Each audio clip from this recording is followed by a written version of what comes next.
আধুনিক যুদ্ধ মানে আর মুখোমুখি সেনা নয়, এখন আকাশেই নির্ধারিত হয় জয় পরাজয়। ড্রোন, ক্রুজ মিসাইল আর স্মার্ট বোমার যুগে দাঁড়িয়ে প্রশ্ন একটাই, বাংলাদেশের আকাশ কি যথেষ্ট নিরাপদ? বর্তমান যুদ্ধক্ষেত্রে সবচেয়ে বড় হুমকি আসে আকাশ থেকে। ড্রোন, ক্রুজ মিসাইল কিংবা স্টেলথ যুদ্ধবিমান সবই মুহূর্তের মধ্যে একটি শহর অচল করে দিতে পারে। অথচ এতদিন রাজধানী ঢাকাসহ গুরুত্বপূর্ণ স্থাপনাগুলো রক্ষা করছিল মাত্র 15 কিলোমিটার রেঞ্জের short range air defence system FM-90। আধুনিক আকাশ যুদ্ধে এটি ছিল এক প্রকার টিনের তলোয়ার। এবার তুরস্কের সঙ্গে প্রায় $600 মিলিয়ন ঐতিহাসিক সামরিক চুক্তি করতে যাচ্ছে বাংলাদেশ।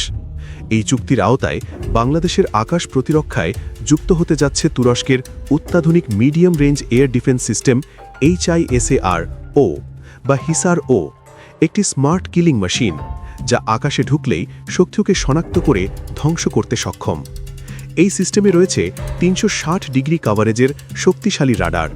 ড্রোন, ক্রুজ মিসাইল বা শত্রু যুদ্ধবিমান কোনো কিছুরই পালানোর সুযোগ নেই। তুরস্কের প্রতিরক্ষা জায়েন্ট অ্যাসেলসান ও রকেটসান যৌথভাবে তৈরি করেছে এই সিস্টেম।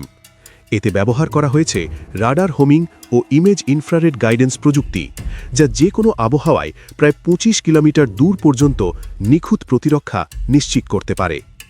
এই চুক্তির অংশ হিসেবে বাংলাদেশ বিমান বাহিনীতে যুক্ত হচ্ছে তুরস্কের multi role attack helicopter T-129 attack. এই হেলিকপ্টারগুলিতে রয়েছে উমতাস অ্যান্টি ট্যাঙ্ক মিসাইল ও সিরিজ গাইডেড রকেট, যা পাহাড়ি ও দুর্গম সীমান্ত এলাকায় কাউন্টার ইনসার্জেন্সি অভিযানে এক কথায় বিধ্বংসী। তবে প্রশ্ন উঠছে, দীর্ঘদিনের পরীক্ষিত বন্ধু চীন ও রাশিয়াকে বাদ দিয়ে তুরস্ক কেন?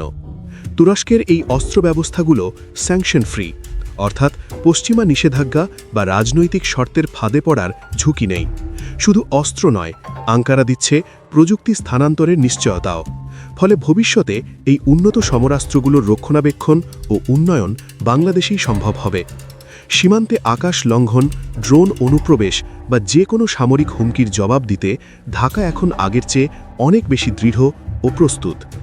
ধারণা করা হচ্ছে 2027 সালের মধ্যে এই চুক্তির আওতায় সব অস্ত্র বাংলাদেশে পৌঁছাবে।